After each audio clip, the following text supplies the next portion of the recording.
said turn it off. Turn off the fucking camera!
Thank you.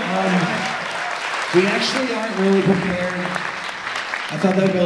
We don't know where Rocco is. We're not prepared. We don't know. We can't find him. He went back to the booth. And now he's gone. So I guess we were told to stop because he has the DVD. Funny stories? I mean, you saw that video. That's all we got. So. Hey, what's your deal? What's up with you? I don't know. Oh, what? Wait. What? What was that? I hear. Am I hearing faint noise? What is this? What is this? Oh, where's Big Johnny Rocco? Remember, show the world. Let them know it's Halloween. Hit it! Change faces with anyone tonight. They'll carve pumpkin faces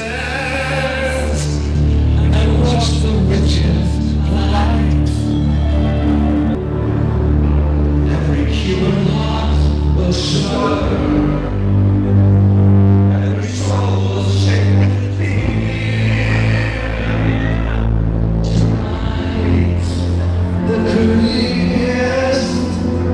Tonight, the scariest. Tonight, the most wonderful night.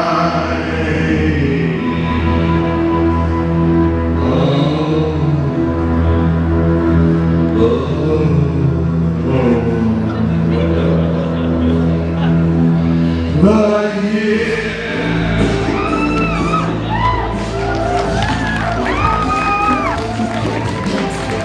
everything that happened on Halloween, your dog cooked it into a cat. There may be a toad in the bass guitar, or your sister cooked it into a bat. Christmas time brings the snow, summertime brings the sun. But on Halloween, your flesh begins to run. Summertime's going down. Anything can happen on Halloween. It's better than a video.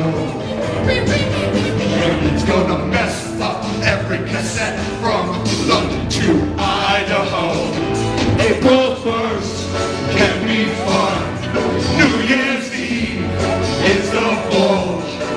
But on Halloween, your flesh begins to crawl. Oh, lose control. Anything can happen on Halloween. Your tongue was wrong and your hair turned green. Your t-shirt could become a sardine. Your dentist could turn into a queen. Has anybody seen my tambourine? They sang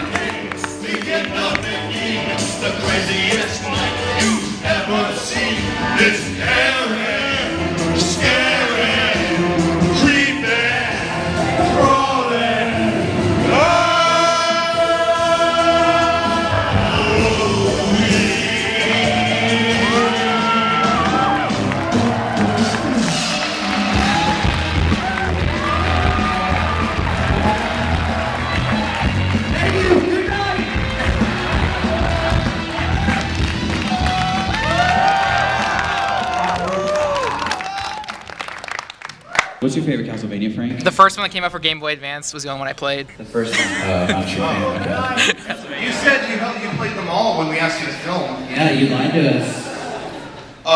Did anybody play that? What was that? Castlevania 2. Simon's Quest. Did That you game? Yeah. Before we did that skit, I watched a walkthrough of a playthrough on YouTube. That is the trickiest fucking game ever made. That game is just made to frustrate you, and there's no way you could ever beat it. Aren't there like walls? There's like fake walls that look like you can't go through them and look like you would die if you tried, but you go through them easily. How are you supposed to know about it? You're not. That's the point. You had to call the Nintendo hotline or something. You did. But that game used to terrify me when it would become night. Like, as a kid, I was just entertained by the visuals and stuff, and so I would play as much as I could before it hit nighttime, and then I had to turn it off really quick. Don't become demons, please. 45 seconds at a time. So anyway, yeah, so thank you all for coming. We thought maybe we could take some questions. Yeah, some questions. Oh, you know what, actually? Oh, what? We're trying to get a fad started, like a Mega64. Oh, yeah, go ahead. It's very important. Real quick, I just want to say, because you're all like true Mega64 fans and you're here, this guy knows what we're talking about. I'm going to introduce the new Mega64 hand signal. Some people here know about it, others don't. Let's set the record straight. All great groups have a hand symbol. The Aquabats have their Aquabat. And Wu-Tang Clan has like, I don't know that one. That? There's more that I can think of that I don't care about, because forget all those. The Mega64 hand gesture. This is how you'll identify yourself to a fellow fan subtly. Like on the street stuff, you'll go like this. You'll make like a gun with your hand. Everybody do this real quick. Just one hand. And then do it with the other one. And then you put them together. It turns upside down. Oh, you got it down. Mega64. Now you know. So take that. You're all gonna just lead better lives, I'm sure. Just you're gonna feel happiness. Searching through your days now that you know this vital information. Wow. Should we get everyone? Maybe we should get everyone to do it. Everybody just did it. Oh, they did just do it? Oh, really? That's right. The lights I'm just putting that out there. I don't care if anybody does it, but if you do it, we'll know what you're doing. We'll recognize it. All great groups in the hand signal. Yeah, so we I just thought of Ebert was this. That's right. That's right. And Roper was on. Ebert, can Ebert still do that? Oh. I'm genuinely curious. You guys. I'm genuinely curious. Or does he have to, Do not laugh at him. I'm just genuinely curious. Horrible, Robin. Man, that's true. He can still type. Oh no, he can still type. So anyway, I'm just putting two and two together. Anyway. Okay, this is something I realized yesterday. We were talking about Superman at our booth. Superman. What Yeah. were we saying about Superman? This is a thing I realized yesterday about Superman. Oh yeah. The catchphrase, when you see Superman flying in the sky, I imagine the scenario goes like this. There's three people going about their business and they go, look, up in the sky, it's a bird. And then the second one chimes in, oh no, it's a plane. And then the third one, it's Superman! Right? That's how it goes, right? Yeah. This is my question. The first guy, look, up in the sky, it's a bird. So fucking what? No, it's a plane! Guys, get back to work. Like, I don't know, it's just 70, 80 years later, I just realized how stupid that was. That's all. All right, hey, so I have kind of a technical question, completely inconsequential, but spoilers, in version 3, Dr. Pop gets a bottle broken over his head, and I was wondering, did you use a real bottle, or did you use the sugar spun stuff that they use in movies? You know what's funny is, I just personally, I bought a box of breakaway bottles like a year before we ever filmed that, and everything we filmed I was like, is this the moment that I can use it? And then finally came to that episode and it was like, we gotta beat the hell out of Dr. Cotwell bottle. I mean, that would, so that was the excuse to use it. It was fake. But remember we messed one of them up, like, we had to do that like 4 times. Yeah, those are expensive, dude. Are they hard to break? Do you have to? Oh, so he seriously went back like this and like nicked the wall when he did that, and it shattered. So it's really easy to break. Yeah, they don't hurt. Yeah. Thank you. It's like $20 a bottle though, so. Yeah, they're pricey. So if you messed it up, it was like, cool, dude, $20, thanks a lot. But I actually want to say personally, just from me, thank you, because the first question has already been like a technical question. We did a panel at Anime Expo, and I don't want, no hate to Anime Expo. We love doing Anime Expo, but Q&A didn't go so hot this year. It was, every other question was, hey, what's up, man? You guys just lost the game. And do you really want to be Mario? No. This is the best one. What do you want? Anyway, I don't mean anything, but those people who did that, you know who you are. But they're not here, so it doesn't matter. So thank you for that. That was a good question. I've got 2 questions. One's really quick. I saw at the end of the second greatest video ever, and it's been on a couple of your other videos. It will say a TD Filostrate production. Right. What's the story behind that? Because I don't know what that is. Would it be a Mega64 production? Or? Our production company is a TD Filostrate production, and we founded that. I mean, how many years ago? That was. I mean, we had the TD Filostrate joke back in high school. There was a club. That wasn't a club. I don't know what you call it. It was this. I can explain it. It was, please do. We were all in a play together. It's Shakespeare. It's a Midsummer Night's Dream. It's a good play. But there was like a group of girls all in the play, theater girls, so they love drama. And so they decided they were going to make an all-girls club to just be cool. And literally, they just wanted to make a club hoping other people would be jealous of them, that they weren't in the club. And they called themselves the Teens. And they all had funny names like TD... I don't know. TD McNugget. Yeah, it was, yeah. Stupid shit, I don't know. So, the leader of the girl was in the play, and she played the character Filostrate, so as, like, we were high schoolers and dumb, we were like, oh, no, we're teens too, we're TD Filostrate. That was our club. So then when we had Foreign Production Company, obviously the club, TD Filostrate. So we're still making fun of the same poor girl all these years later. We're in our mid-20s making fun of this poor girl. 8, 9 years later. We hold grudges. But say we ever did like another show, non-Mega64 related, like a La Femme Nikita type show or whatever, it would be TD Filostrate production. Just like this one. Quick question.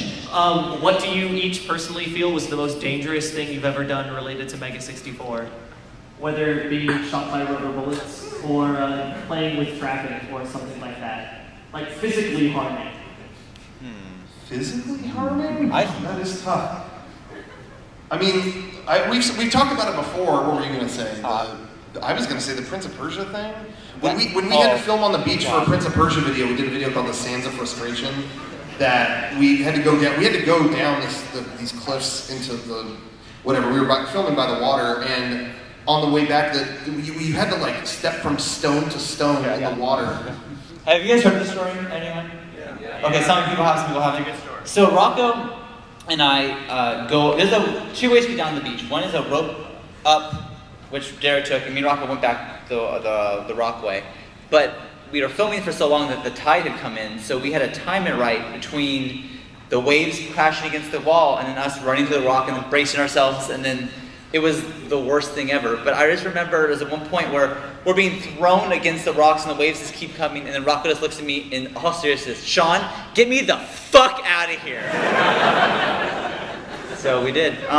It was, I mean, the tide was completely washing us away. It was like, I thought I was gonna like die. It was scary. And it was funny, it's funny because if I would have climbed one rope up like another rock, I could have avoided all that, but I don't want to climb a rope. Like, it's that simple. So. I don't recall any personally for me, but I remember when we were filming Mirror's Edge, there's a shot where Sean jumps over the camera, and he like jumps over maybe like a 2-3 foot gap, but that gap was on like the 5th level of a parking structure, and for like 20 minutes, Sean's just like, I'm just looking, I know I could jump that. I know this isn't far. I don't want to do it. But he did it, it was great. But it's funny because that shot is in the video for like maybe 1 second. It is seriously, as the skit starts, and that's it. But that was like, Sean, I mean, that was an incredibly, I mean, if you fell, you were dead. I was dead. But he's alive. Yay. Here I am. Oh, wow. Some people are happy about that. Thank you. This is a bit danger, but in version 3, I don't want to spoil anything, but we run over a dummy with my car. We had to run over that dummy so many times. I wasn't in danger. My car is permanently effed up. So that's my story. So I know it took a while to finish the production on version 3, and I was wondering what were some of the biggest problems that you faced during its production? Laziness. I think the thing that took us the most amount of time was writing the songs, since that's not usually something that we do. I think for us to finally get together with Josh, who did the music, helped us with the music and all that stuff, I think it just took a long, long time for us to finally get that all working out. But there's got to be something else that took forever. Well, I think also too is that we get a lot more unhappy with our, like we're so picky now with our videos that we want to make each one that we put on the internet look really good and like just, each little detail we go over and over again. And so that became our full-time job, but then also we've got this DVD to make that we're picking over every little bit of too, and that's hours of stuff. So it just took so long because we've got stuff on the internet to do and this DVD, and it was just, we don't know how to manage our time, so it's bad. But anyway, yeah, but it's out now, so, all right. Thanks. All right, I'm gonna apologize ahead of time because I'm losing my voice here. But You sound great. Yeah, you sound fantastic. Thank you. My question is, what can we expect at Game Days 2010? I'm sorry, what was that? What was that? Game Days. Take 2? What can you expect? Well, it's going to be at Disneyland, so Haunted Mansion, Dark Mansion, everybody's gonna ride it. Star Tour. Oh, that's closed. We're all gonna ride the boat around the river and dance.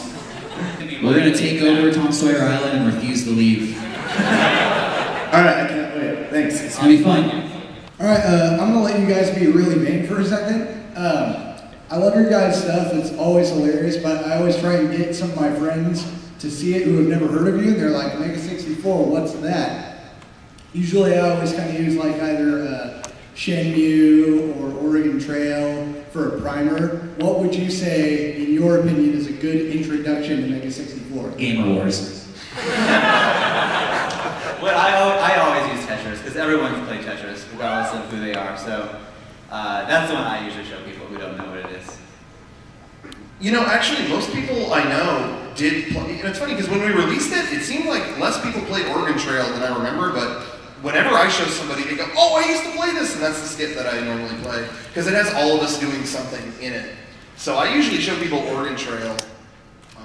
Yeah, that's good. I typically show people PS3 Slim Ghost Story or Dreamcast Murder Mystery. All right. So, sorry. It's okay. Just breathe. Just breathe. Long time watcher, first time questioner. I'll say that. Very nervous. All right. So, Question time. All eyes on you. that's the sound of my heartbeat right now. Yeah. Hi, sushi hater. Anyways. Sorry. All right. So, besides the time Sean getting mad at Garrett for like fumbling with the camera when filming for version 3, has there ever been a time when like you got like really frustrated with each other that like you've been on the verge of like breaking up or whatever? Frustrate each other every day. I don't think you can work this close with like people and not get annoyed by them, whatever. But when it all comes down to it, we're all really good friends who are just like doing the same thing. So I think that even though we do get annoyed for a lot of times it's for no reason. We just get mad, and we realize that later. So I think that a fight for us to ever break up, I don't think it's ever happened. It's always over something so stupid it's not even worth remembering. It's always like, because the thing is we improvise our videos completely. Even when they're like planned out sketches on a set or something, we never write a script. So the problem with that is a lot of times you get, like we'll all go, hey, we should do a video where Derek plays so much Red Dead Redemption and he thinks he's a cowboy. It's like, okay. So we've got all that, but that could be different to Sean. He might be picturing we filmed like almost like a Western kind of thing. I might be picturing something that's not that, and Derek might be picturing, Dirter skit, so we don't know. Recently, we just put out iGhosters, and yeah, it's got a good reception. People seem to like it. we were so miserable filming that skit for just that reason. Yeah, because we didn't know, and Derek's picturing kind of like a story video maybe, and I'm picturing, is this like a trailer for something? We don't, and it was funny because we're in the middle of, I don't know if anybody has seen the video, but there's a part where we're listening to our iPods and tripping out, and we're rolling around. We went to a local park, and we're just rolling around going, wee! On the grass. And midway through, Sean's just behind the camera going, I don't know what I'm filming. and then he stops it, and Derek and I are just laying on the grass, and there's like no one saying anything. It's just like, is this funny? What are we doing? So we get into that where it's like, well, I pictured this, well, you know, whatever. It's always something, it's seriously stuff that's that stupid. I thought the door would be open during this scene. Well, I thought it'd be closed. Well, should it be open or closed? That kind of stuff. I don't fucking care. I don't care. Fucking close the door. I don't care. It's like little tidbits that like escalate into something. I'm positive everybody here has just hung out with their friends for so long. Yeah, they do not want to look at their face anymore. It's just us all the time. It's little stupid things, but it's never anything that's like, hey, I don't like Mega64 anymore. Going solo. I'm gonna leave. It's nothing like that. Yeah. Okay. So I spend a lot of time on YouTube watching the favorites from the Mega64 YouTube account, and I'm just curious to know, how do you come across those videos, especially the music videos like Junior Special, Baptisia, we got good videos. First of all, if your video is over a minute long, I'm not gonna bother watching it. So search for timeline ending over a minute, disqualified. Now, for me, there's an exception to the rule. If a video is so long that it is like painful, it might be funny, but otherwise, no. Over a minute, no. Yeah. Every once in a while, I find a good one. A good thing to search for is parkour accidents, because we get a lot of kids hurting themselves. But Rocco actually has like a specific technique to finding brand new videos. Well, there's two methods, two scientific methods. First of all, YouTube, you click uploads, you click most recent uploads. You will find videos that are 5 seconds, videos people didn't mean to upload.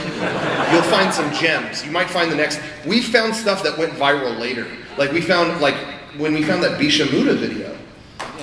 Some of us found, I think our friend Kevin, Sparky, found a video called Bishamuda, and it was a woman speaking, I think, in Portuguese, who talked like this, it was the scariest thing you've ever seen. And it had like 27 hits, and now it has like, dude, it has like 600,000 or something like that. So you can find the next big hit. Also the George. Also, what's that? Oh yeah, George. There was a video of My New Accent was a big one.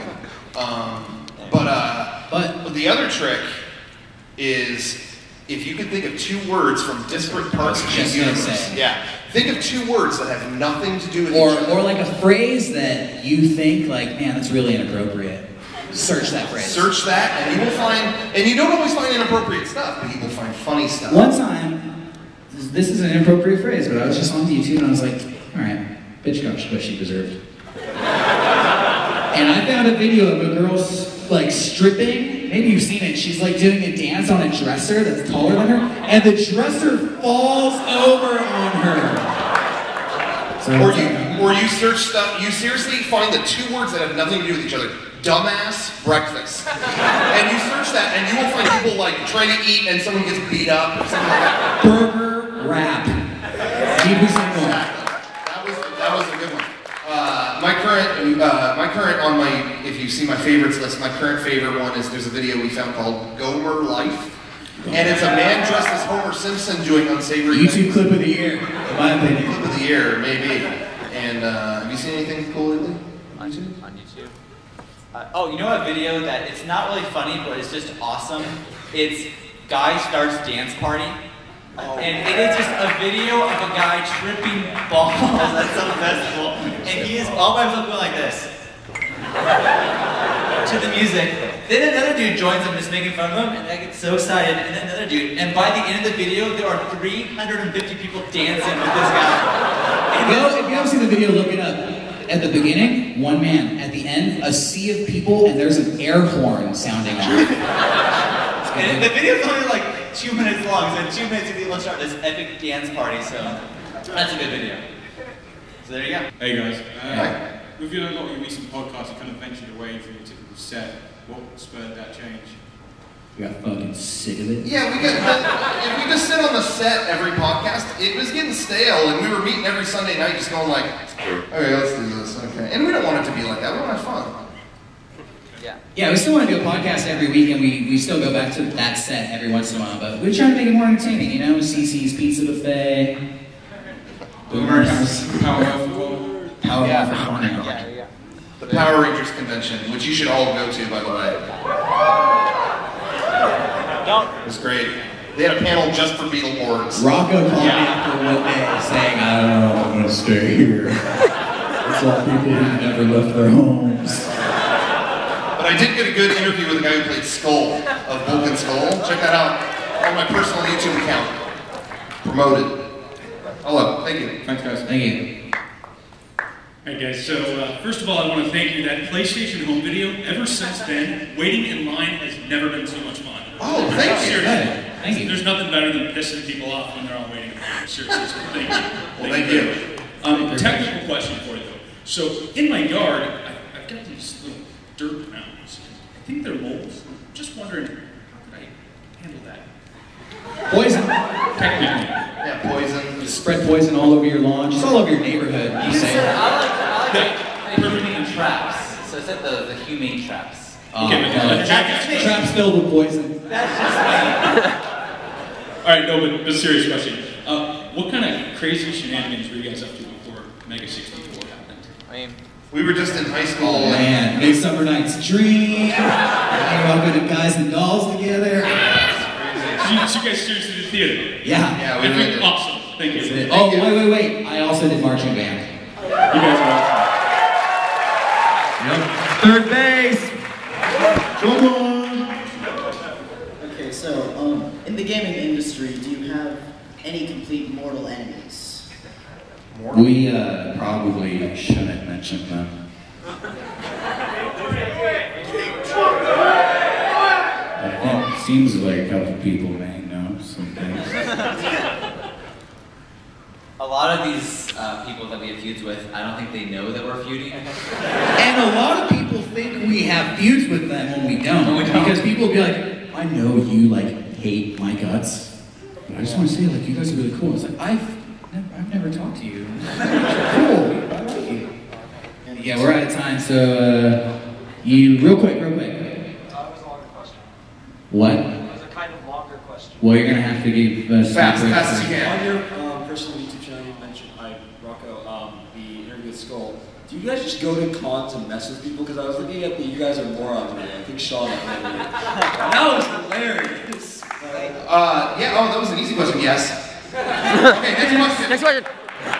What's your best memory of just messing with people? I think you guys are morons. Yeah, when we told a girl she was Goku. No.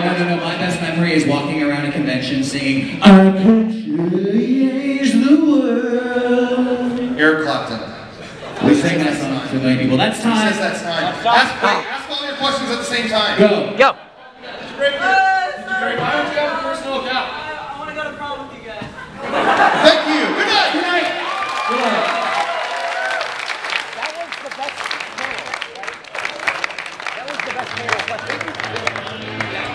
That was the best question and answer panel ever.